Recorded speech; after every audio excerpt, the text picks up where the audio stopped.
Good morning. My name is Message Key and Irie Wayans' voice. Sitting here with my boy Calvin. We're about to talk about some black shit. It's probably gonna ruffle some feathers of you niggas that don't like motherfucking using the English language correctly. Go ahead, Calvin. Tell them how you feel. Well, I'm gonna tell you like this. When you're in the business world, it's not a place to talk like you in the hood, the projects, or whatever, chilling with your homeboys. I call it the king's language. Because if you can't speak properly, you know what's gonna happen? First off, if you was in business, you wouldn't have no business. So what does that equal? That equals your ass being broke. Yep. Second off, if you can't speak, nobody's gonna want to deal with you anyway. So how are you gonna walk into a business? Hey, yo, you know what the fuck I'm saying? This what need to fucking happen. Yeah, none of that. That does not flow. If I was hiring, first off, you wouldn't get a job, and if I did hire you, you wouldn't be nowhere in my office. Your ass would be in the warehouse somewhere. Period. Also, pull your goddamn pants up. What's even funnier is you niggas wear fitted jeans and still sag them. I don't know how that works. When I grew up, we wore baggy jeans that we would sag even though we looked ridiculous, but at least it made sense to sag your baggy jeans. Doesn't make sense to sag a 32 when you're a 32. With a belt on, by the way. You niggas are ridiculous. But I digress. Go ahead, Calvin. And let me tell you this. Me back in the day, because don't get me wrong, I do come from a different type of background as well, but I changed my life. But I tell you like this, if I saw one of you motherfuckers with your pants down, wrapped around your knees, and they barely fit anyway, what you gonna do if you do wanna decide you wanna fight somebody? I got hands, by the way, also, so let me tell you, first thing I'm gonna do is push you because you're gonna fall over. And second off, I don't wanna see your black ass hanging out anyway. Make yourself look respectable. You're putting a bad name out there for us people that are out here trying to do the right thing, trying to be a man, trying to provide, and just trying to be a respectable citizen. You make everybody look bad, and it ain't about being the hardest person on the earth. When somebody say what's up to you, you don't have to mean mug. Say, hey, how you doing? Not what's up. Also, let me interject here. I refer to a lot of people as sir. Older people my same age. I even refer to my son, who's 5 years old, as sir. The reason is it's a very way of diffusing anyone. You're showing respect to anyone you talk to when you greet them as sir. And a lot of times, whether you're white, black, brown, or indifferent, I'll get responses like, you don't have to call me sir, I work for a living. And someone shakes my hands or gives me a fist bump. I have a lot of people there's a lot of people doing fist bumps since the pandemic, white, black, brown, because shaking hands is actually is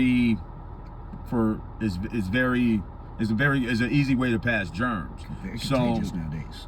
It's more sanitary to do fist bumps, period. And you see a lot of people doing it. But that's beside the point. The point I'm trying to make to a lot of you young black men in America is know who to be around certain people and know who to be around the people you're very comfortable with. Hey, every now and again I get around my boys and we're all black, yeah, some N-words gonna come out. But when I see brothers just saying that stuff around any and everyone, you look foolish. They looking at you like you're foolish because you don't even have enough self-awareness to edit that word in mixed company. Not every white person is being racist. Speaking proper English isn't you trying to be white. Holding yourself accountable isn't you trying to be white. It's actually you trying to be right. Trying to do things the correct way. You're on your grown man or grown woman. Having etiquette and a dedication to be always professional in any environment takes you a long way because you never know who's watching. You never know who's looking at you. And lastly, this is one of my final points. To all you brothers, I drive for a living. Me and my brother Calvin, we drive for a living, right? So we got FedMed cards, we got driver's licenses, number one. Don't ask me, how do you get a job driving a work truck for a company? And when I'm like, do you got a license? Nah, I ain't got one of those. Hey, can I smoke weed? No! No one's gonna put you in a $100,000 truck with a freaking company gas card and have you running around here smoking weed with no fucking license. Dumb fucks. And then, on top of that, I'm gonna talk a little bit too about the older generation that be out there putting the younger brothers out there doing dumb things. That's not being real, you know what I'm saying? Setting somebody up for the fall. You know, Really? instead of sending them out there to do something stupid, have them read a book, give them some knowledge, help build the brand. That's the only way the brand gonna get stronger. You know, knowledge is power, for real. So instead of sending them out there to do something stupid, send them out there to do something productive, period. Lastly, I'll say one more thing. For all you black people that get mad at black people for getting out the hood and making money and not wanting to come back to fix it, I don't blame them, because y'all will just pull them down anyway.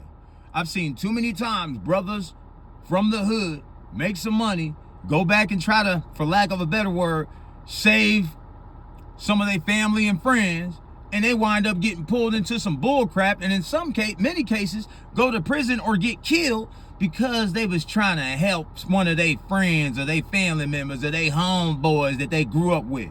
Listen, for all of you young athletes out there that are probably gonna go professional and make millions of dollars, you don't owe no one shit. Because guess what? Just because someone was in the crowd or one of your uncles or friends bought you some shoes, you better remember something. You're the one going to practice. You're the one busting your ass. You're the one motherfucking performing. And you're the one getting drafted based off your performance. Not saying you didn't have people help you on the way. Not saying your mama didn't come up with that money to pay for some of that equipment that you needed.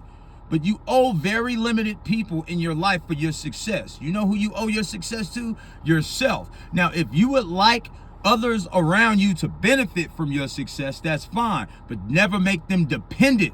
Because one thing they will do is pull you down. Take care of your mama. Take care of your daddy if you actually got one. Take care of your siblings. And tell people, hey, enough's enough. You don't quit working because I'm making millions. These are my millions. You got to go perform on the field or on the court. So always remember that. And whether you're a professional athlete or just a brother who used your brain and you became a successful lawyer, successful doctor, guess what? I'm sorry. You're the one who went to law school for 6 to 8 years. You're the one who went to med school for 10 years. Them niggas didn't. But they want to spend your money, don't they? Ain't it funny how people always want to spend someone else's money that they earned and worked hard for? No. You don't save the hood. No one can. Not even white people. And you're not a handout, and that's all I gotta say. Peace.